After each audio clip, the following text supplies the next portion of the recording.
Who knows which administration it will be? I guess time will tell. Defiant and divorced from reality, President Trump spent the weekend on the golf course and on Twitter. He repeated familiar, unsubstantiated claims of fraud, and he continued to refuse to admit defeat, instead spreading disinformation. "I concede nothing," he wrote Sunday, dashing hopes that he was slowly realizing he'd lost. Earlier, he wrote of President-elect Joe Biden, saying, quote, "He won because the election was rigged." That seemed to at least acknowledge the result of the election. Meanwhile, GOP leaders, including House Minority Leader Kevin McCarthy, are still supporting the president's refusal to concede. Regardless of how this outcome is, you want to be able to trust the election. Every day, Trump is tweeting something new, trying to undermine our democracy and overturn the 2020 presidential election results. And as many have asked, could the man be staging a coup? And if so, what are our legal options? I'm attorney Adrienne Lawrence, and this is Overruled.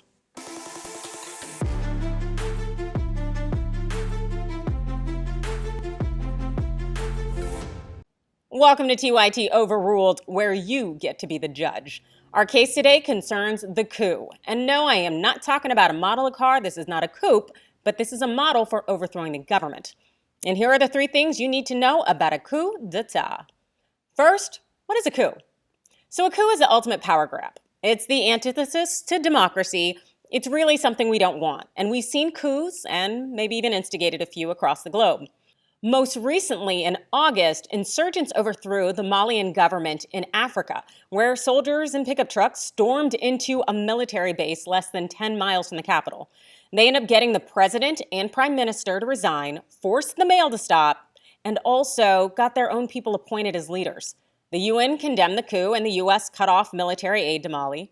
The West African country, it's still in chaos.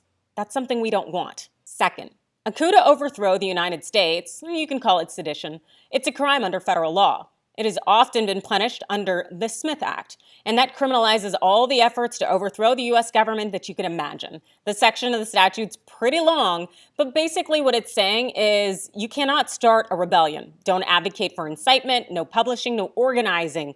Otherwise, you could be fined or imprisoned up to 20 years or both. And you'd be ineligible to work for the U.S. government for 5 years after you're convicted, which could be helpful if you want to keep a certain president from running again.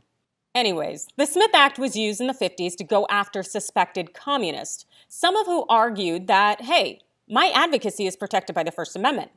And SCOTUS said, no, that's not how it works. Here's the test that they used. In each case, courts must ask whether the gravity of the evil, discounted by its improbability, justifies such invasion of free speech as is necessary to avoid the danger. Translation: you don't have a First Amendment right to incite a coup. Third, Trump may be at the threshold of instigating a coup. He's continued to challenge the legitimacy of the 2020 presidential election despite having no evidence to support his challenges. His blatant goal is to interfere with the certification of the election results. He's inquiring about changing the electors. He's reportedly unwilling to leave the White House. And, as you may recall, he's made clear to his minions to stand back and stand by. Even high-ranking former military appreciate that Trump seems to be on that path to fascism. If Trump is allowed to stay in power despite losing the election, we will have a full coup. So whether our leadership will do anything about it is kind of the real question here, and I don't have that answer. That's it. Those are the 3 things you need to know as it concerns a coup. So do you think that Trump will go full coup on January 20th? Or do you think leadership will actually intervene and make sure he gets booted out of the White House? You let me know in the comments below. Continue to follow us for more and hit me up on Twitter with #TYTOverruled. Thanks for watching.